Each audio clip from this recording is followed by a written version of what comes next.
Ed, where have you been? I've been waiting half an hour. How did the Beer Cellar Summit go? Jesus, you're tall. Can you back up a bit? I just wanted to say something about the two issues that really dominate this summit, which is ambition, climate ambition, and justice. What? How are ambition and justice connected to our overseas business ventures? They're directly connected abroad and overseas because... Ed, abroad is overseas. Wake up! What about the shipment? $100 billion of Ed Milibubbles. Please tell me you've delivered it. We've still not delivered this $100 billion.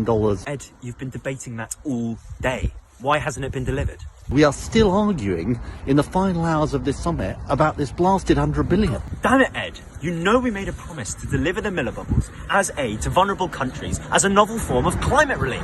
It is morally terrible that this $100 billion hasn't yet been delivered for developing and vulnerable countries massively at risk from the climate crisis. What about the deal to use land in the developing countries for cherry farms for the cherry schnapps in the Milibubbles? Don't tell me that hasn't formed either. It hasn't properly formed because developing and vulnerable countries are rightly saying to developed countries that you still haven't delivered the $100 billion. So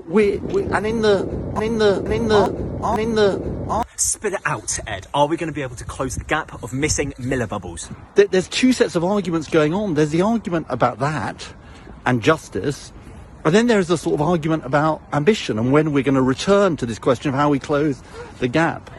And Ed. hello. Ed, stay focused, yeah? And shut up about ambition. Now, have we got a coalition with fellow superbrand Ahmeds? And because this $100 billion has not been delivered, and because it wasn't a proper focus, it has meant that we haven't got the coalition we needed to force the pace in the way that we need. Fine. Ed, listen. Me and you, we make a good team, okay? But if we're going to level up and transition into a worldwide super brand, it needs to be with the right intentions. When we make the transition we need, we do so in a way that is just and fair and takes people with us. Exactly. Now, Ed, there's one more thing. I invited your brother, David, to join us on the board of directors. I hope that's not a problem. Ed? Ed?